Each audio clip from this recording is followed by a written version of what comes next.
Un jour, une émission, un verset biblique.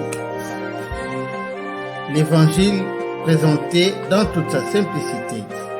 C'est dans Retour à la parole avec la sentinelle.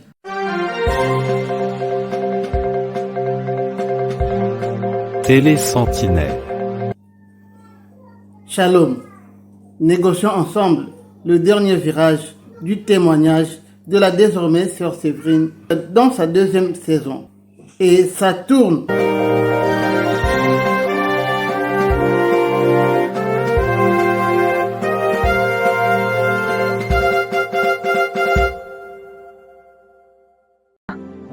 Et en l'espace de 15 jours, j'ai vu tout de suite la différence. Vous voyez, par exemple, hier, le fils à mon mari avait fait, on va dire, une bêtise. Avant, je serais partie au quart de tour, j'aurais hurlé, là, rien du tout.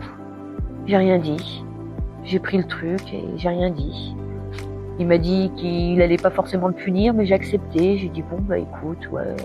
Alors qu'avant, je vous dis, je serais montée dans les tours en colère et tout. Donc là, depuis que j'ai fait mon témoignage à 15 jours, je suis apaisée, beaucoup moins en colère, et j'ai réussi à lire 15 pages de ma Bible d'un coup, en la comprenant. Parce que c'est compliqué à comprendre aussi tous les versets bibliques. L'apôtre m'avait dit de lire tous les apôtres, et j'ai commencé par Luc. Et je me rappelle quand même de ce que j'ai lu, alors qu'avant je lisais 3-4 lignes, je me rappelais plus de ce que j'avais lu. Donc là, on voit réellement que le témoignage a servi vraiment à m'enlever ces liens. Et les 4 liens, je sais maintenant c'est lesquels, les 4 liens. J'avais 4 blocages dans ma vie, et l'autre jour en priant à l'église, j'ai compté. Quand j'ai fait ma prière, j'ai compté, et j'ai vu qu'il y en avait 4. Et c'est là que j'ai compris que Satan me tenait avec ces 4 choses. Donc depuis que j'ai prié, je sais que j'ai plus ces liens avec Satan, et je sais que ces situations-là vont se débloquer. J'en suis certaine.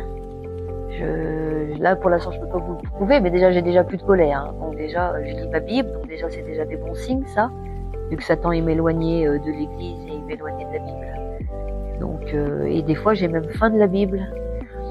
Des fois, c'est l'après-midi, je vais me mettre dans mon lit, puis je dis, tiens, j'ai envie de lire. J'ai envie de lire ma Bible. Voilà. Alors qu'avant, ça m'était jamais arrivé, ça. Mais jamais. Et là, je suis super contente d'aller au culte le dimanche. Je suis contente une semaine à l'avance. Quand je suis au culte, je suis toute excitée, toute joyeuse.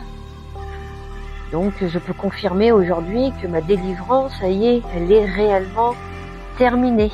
Je retrouve ma vraie personnalité, mon calme, ma gentillesse.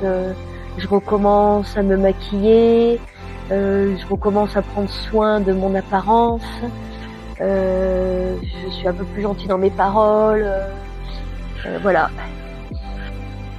Alors, je mets en garde toutes les personnes, et notamment les jeunes, les plus jeunes, de ne jamais pratiquer l'occultisme, c'est-à-dire ne jamais pratiquer le verre, le Ouija ou je ne sais trop quoi. Jamais ne faire de sorcellerie avec je ne sais trop quoi, ce qu'on peut trouver sur internet ou je ne sais trop. Jamais. Parce qu'il faut savoir que tout ce qui est sorcellerie, comme je vous dis, tous les dons, n'importe lesquels dons, c'est Satan. Parce que pour avoir les dons du Seigneur, c'est pas en claquant des doigts et en demandant le guide que le Seigneur il vient dans vos jambes et que vous avez du magnétisme tout de suite. Hein. Ça n'a rien à voir, pas du tout. Donc, faut surtout pas invoquer les morts, surtout pas jouer aux esprits, par quelque moyen que ce soit le guéridon, que ce soit le verre, que ce soit je sais pas quoi les cartes, ou ne jamais le faire, parce que là vous ouvrez la porte de l'enfer. Et là, Satan vous attaque. Et ça met des années. Je vais prendre l'exemple de mon frère, qui est gravement malade. Mon frère a commencé à faire des esprits également très jeune, vers l'âge de 15 ans. Mon frère est arrivé Donc là, par les hauts esprits, il arrivait à faire tourner les guéridons. Donc je peux vous dire que pour arriver à faire tourner les guéridons, il faut être assez fort. À faire claquer des portes, à faire aboyer des chiens. Voilà, c'était un jeu. Un jour, il a décidé de faire ça avec des copains. Donc il m'a dit qu'il avait commencé en 3e. Mais quand j'ai prié pour lui, j'ai vu qu'il devait avoir à peu près 16 ans, parce que c'est à peu près cet âge-là. Et mon frère a commencé il a commencé déjà à fumer jeune. Ensuite, mon frère, il a commencé à se droguer. Il a pris donc du chichon, donc une addiction. Et puis le chichon, c'était pas assez fort, donc il a commencé à boire. Mon frère, il a commencé à boire vers l'âge de 16 ans. Une bière par-ci, une bière par-là, 2 bières, 3 bières. Mon frère a 51 ans aujourd'hui. Donc mon frère a bu toute sa vie. Et il a fumé de la drogue toute sa vie. C'était quelqu'un de très intelligent. C'était le plus intelligent de nous 3. Il était très fort à l'école. C'était un enfant modèle. Qui était un peu nerveux, mais je veux dire, c'était un enfant pareil, qui avait le cœur sur la main, qui, si vous lui confiez un secret, il gardait toujours le secret, il n'allait pas divulguer les secrets. Et donc il a commencé à fumer tout ça. Il faut savoir aussi que la drogue, ça joue sur les neurones. Donc il a commencé à être plus bien clair dans ses paroles, dans ses faits et gestes. L'alcool, ne parlons pas. Et aujourd'hui, il a le cancer. On vient de l'apprendre. Aujourd'hui, il a le cancer de la gorge.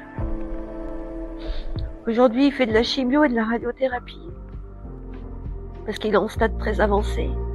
Parce que pareil, il avait une boule à la gorge. Mais Satan l'a empêché d'aller consulter les médecins. Quand il a consulté le médecin, c'était trop tard.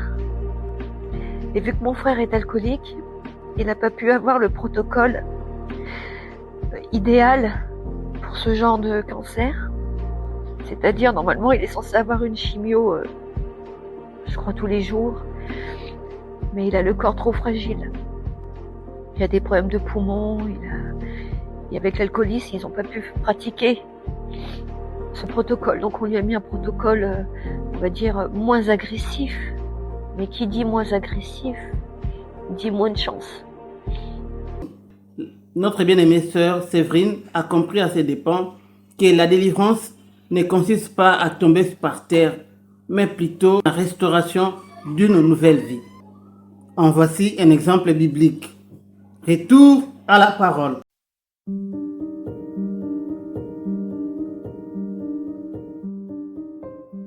Lorsque Jésus fut descendu de la montagne, une grande foule le suivit. Et voici, un lépreux s'étant approché se prosterna devant lui et dit « Seigneur, si tu le veux, tu peux me rendre pur. » Jésus étendit la main, le toucha et dit « Je le veux, sois pur. » Aussitôt il fut purifié de sa lèpre. Matthieu chapitre 8, versets 1 à 3. Parole du Seigneur.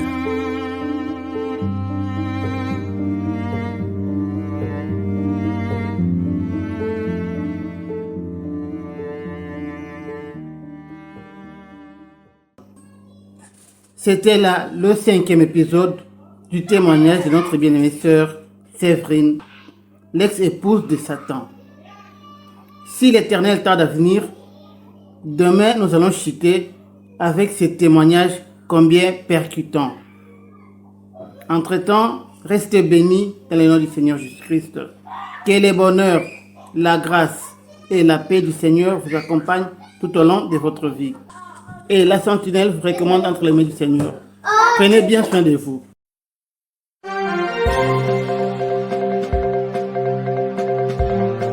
Télé Sentinelle, la chaîne chrétienne sur YouTube qui vous ouvre les écluses de la parole de Dieu avec la sentinelle Michael Npeoyi. C'est le temps de nous réveiller du sommeil spirituel.